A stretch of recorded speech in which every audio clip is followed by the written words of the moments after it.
Bismillahirrahmanirrahim. Assalamualaikum warahmatullahi wabarakatuh. Kembali lagi sahabat dengan Hanastan Channel. Kali ini Hanastan Channel akan melanjutkan kisah Nabi Musa alaihissalam dan Nabi Harun alaihissalam part 3. Laut Merah dibelah dan Fir'aun pun tenggelam. Karena dikejar oleh Fir'aun dan tentaranya, Nabi Musa alaihissalam beserta para pengikutnya lari terus hingga ke tepi Laut Merah.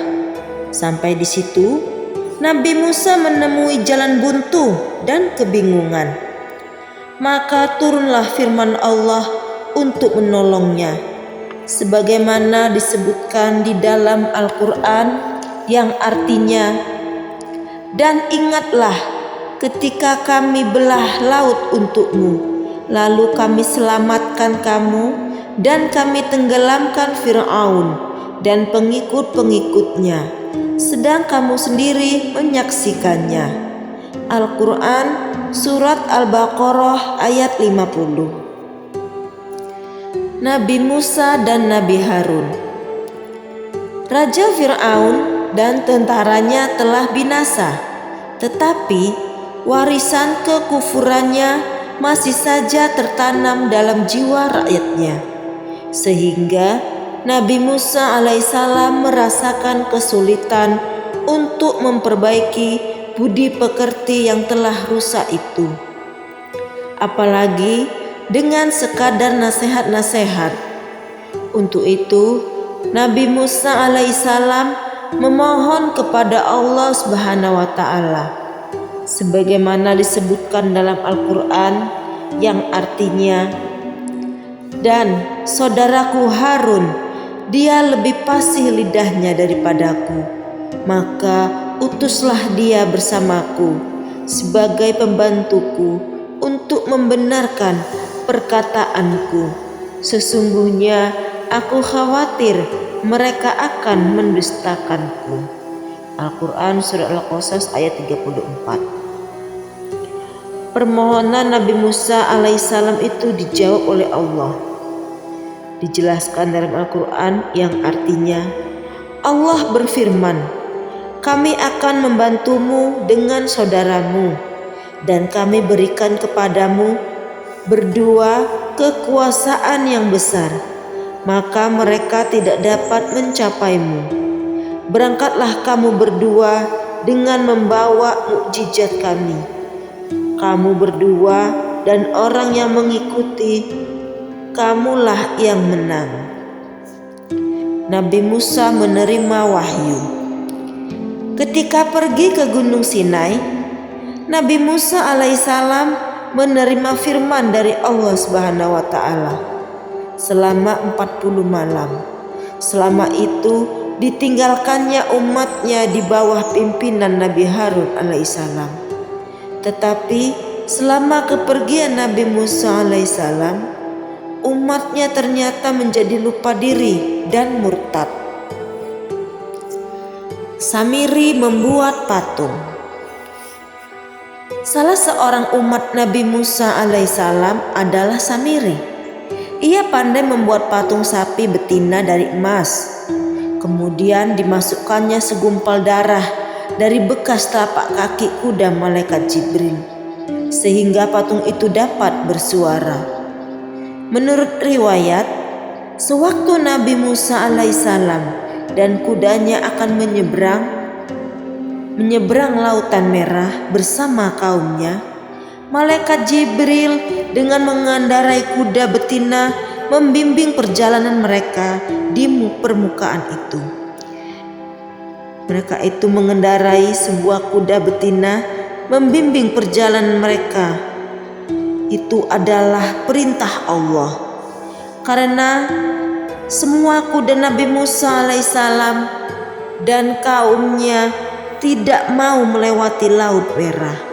Rupanya Samiri, si tukang sihir itu, melihat mukjizat Allah dan segera memanfaatkannya untuk tujuan jahat.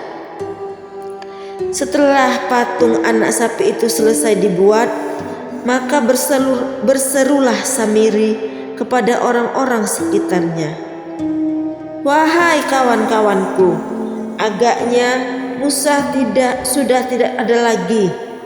Maka tidak ada gunanya kita menyembah Tuhannya, Tuhan Nabi Musa. Sekarang marilah kita sembah patung anak sapi yang terbuat dari emas ini. Dia pun dapat bersuara, dan inilah Tuhan yang patut kita sembah." Maka banyak di antara umat Nabi Musa alaihissalam yang berbalik murtad dan mengikuti ajaran Samiri. Mereka beramai-ramai menyembah patung anak sapi itu. Kemudian Harun alaihissalam telah berusaha sekuat tenaga untuk mencegah mereka itu. Mereka dari kemurtadan itu, tetapi mereka mementingkan dirinya. Ketika Nabi Musa alaihissalam kembali kepada kaumnya dan melihat perbuatan mereka yang sesat itu, maka murka, durhaka cita-citanya untuk membuat di dalam Al-Quran. Allah Subhanahu wa Ta'ala berfirman, Bismillahirrahmanirrahim. Faraja'a Musa ila qaumihi ghadbana asifa. Qala ya qaumi alam ya'idukum rabbukum wa'dan hasana. Afatala alaikumul ahdu am aradtum an yahilla alaikum ghadabun min rabbikum fa akhlaftum maw'idi. Artinya, kemudian Musa kembali kepada kaumnya dengan marah dan bersedih hati. Berkata Musa, "Hai kaumku, bukankah Tuhanmu telah menjanjikan kepadamu suatu janji yang baik? Maka apakah terasa lama waktu yang berlalu itu bagimu, atau kamu menghendaki agar kemurkaan dari Tuhanmu menimpamu, lalu kamu melanggar perjanjianmu dengan aku?" Al-Quran Surat Toha ayat 86. Kemudian Nabi Musa menegur Nabi Harun alaihissalam atas ketidakmampuannya menjaga umatnya, sebagaimana disebutkan dalam Al-Quran, yang artinya, berkata Musa, "Hai Harun, apa yang menghalangi kamu ketika kamu melihat mereka telah sesat, sehingga kamu tidak mengikuti aku? Maka apakah kamu telah sengaja mendurhakai perintahku?" Al-Quran Surat Toha ayat 92-93. Nabi Harun alaihissalam menjawab, "Hai putra ibuku, janganlah kamu pegang janggutku dan jangan pula kepalaku.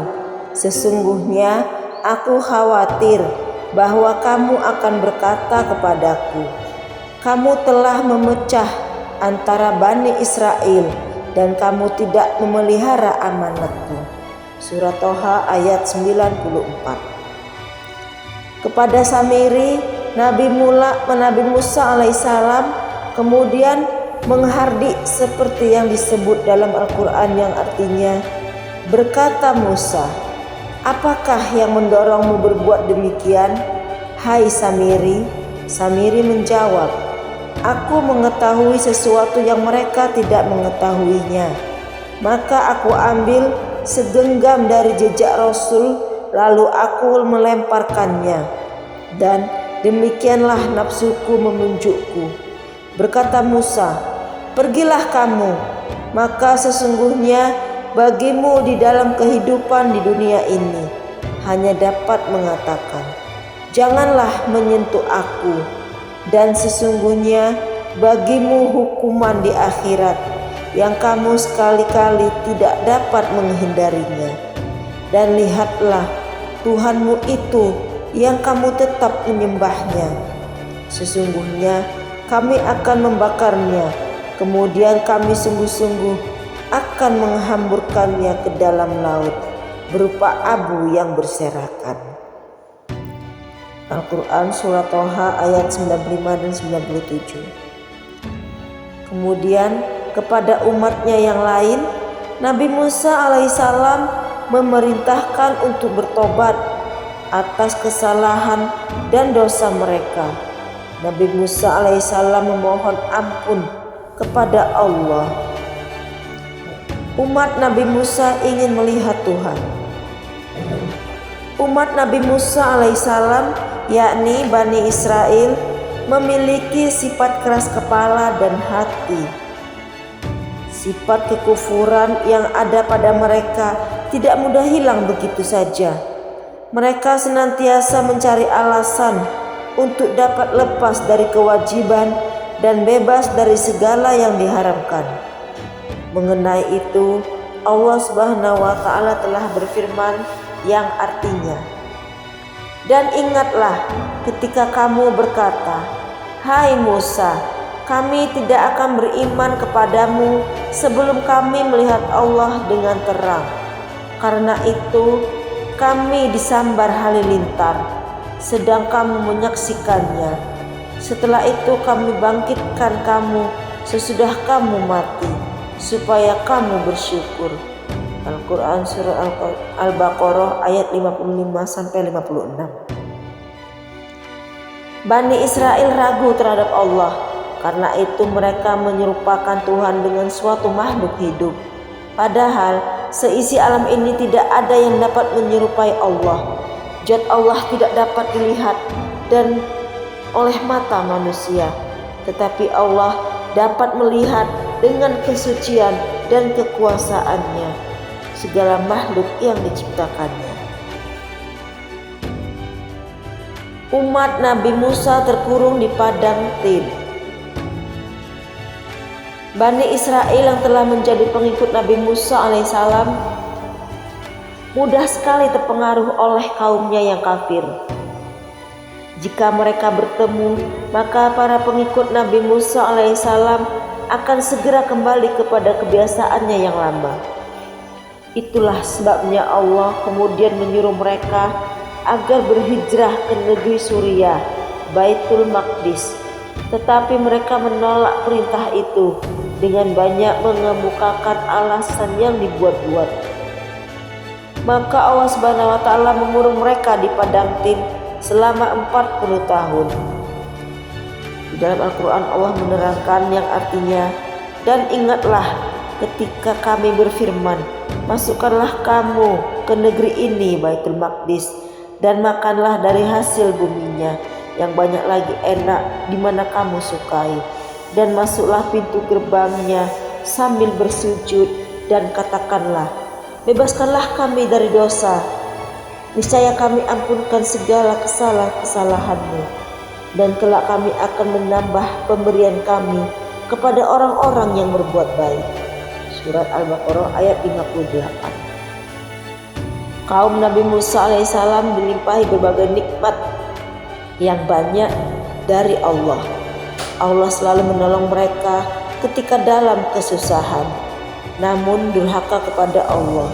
Walaupun mereka selalu memperoleh pertolongan Allah Subhanahu wa Ta'ala ketika dalam kesempitan, namun mereka sering kufur dan tidak mensyukurinya.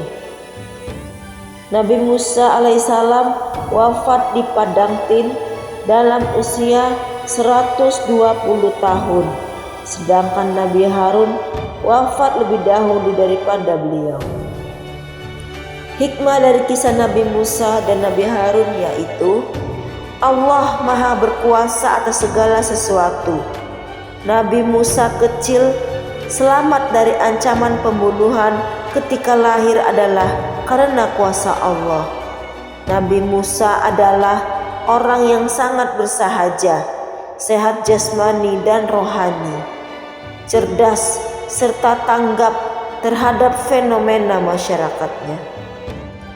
Nabi Musa memahami keterbatasan pada dirinya, bahwa ia tidak fasih berbicara. Maka ia mengangkat temannya Nabi Harun yang lebih fasih bicaranya sebagai partnernya dalam menegakkan risalah Allah. Satu sifat yang harus diteladani, bahwa setiap diri mempunyai kekurangan dan kelebihan masing-masing. Berani mengakui kelemahan diri dan mengagumi kelebihan orang lain adalah kunci memperoleh kebahagiaan hidup.